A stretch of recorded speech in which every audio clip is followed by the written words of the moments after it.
People come to psychologists for many different reasons. Sometimes they need to go through some difficult emotions. Sometimes they need to learn how to live with some traumatic experience from their childhood. And all of these situations are usually very difficult.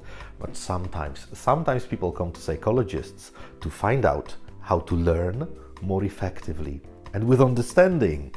If this is something that interests you, stay tuned to find out.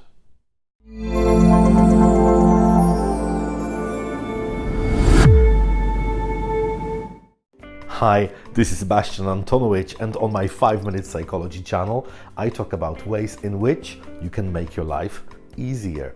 Today, let's talk about a very important and effective way of learning new stuff. And if you're a student, for example, a psychology student, it will be extremely important for you to pay attention and maybe even take notes. But if you're not a student, have no fear. If you look at your life, we actually learn all the time. Every day we learn something new. So here is a technique which is very useful in learning with understanding. So not only learning a list of words or a list of telephone numbers, which is quite useless nowadays, I think, but it's more about learning and understanding. Two psychologists, Craik and Lockhart, conducted a very interesting experiment. They divided people into 3 groups, and every group received a list of words and different tasks to do with these words. Group number 1, they were supposed to count vowels in every word from this list. Group number 2, they were supposed to find one word to rhyme with another word from the list. And group number 3 was actually asked to use the words in the sentences. Can you guess which group was the most effective at learning these words?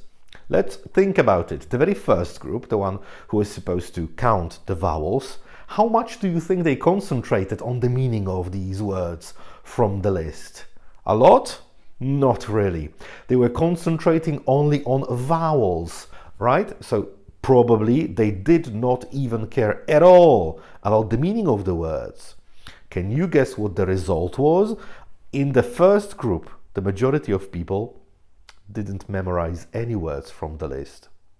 In the second group, people were asked to find a rhyming word to every word from the list. And in here, the situation was quite similar. Yes, probably they spent some more time with these words than people in the first group. This is why they memorized some of these words from the list a little bit better, but still probably they were not thinking too much about the meaning of these words. This is why most of them did not remember too many words from the list.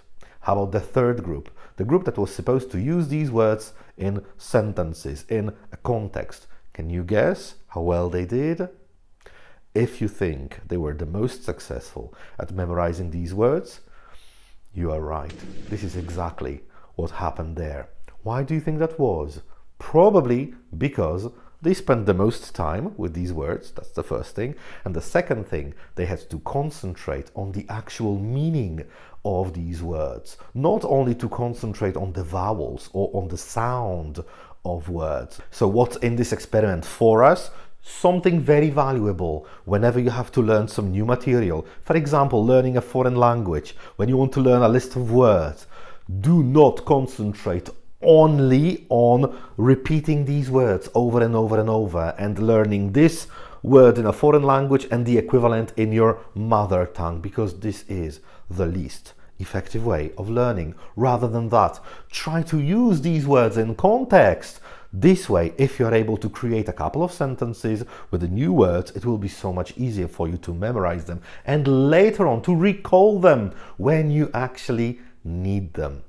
How about using this technique for something else than learning foreign languages? Do you think it's possible? Let's think about learning history, preparing to a history exam, for instance. So whenever you learn, for example, information about World War II, rather than concentrating only on some dates, for instance, and battles or events, think how one situation led to another. Speculate using the new information. For instance, we know that in 1939, the 1st of September, the Nazi Germany attacked Poland, right? But what if the Germany had not attacked Poland? What if they had attacked France instead? What if they had declared war on the United States? How would have the situation changed? Think about it. Think about it for longer. Analyze it. Exercise your brain this way. Let it be an exercise for your brain. It's really very developing. You can also use this technique when you learn geography. When you learn some information about one particular country, try to compare it to the information that you already know about your own country. Is the country bigger than yours? Smaller than yours? Are there any similarities? This way, first of all, you memorize this information more quickly. Secondly, you will retain this information for longer. And thirdly, perhaps the most importantly, you will be able to recall this information with so much ease. This is the learning that makes us smarter people, more eloquent people.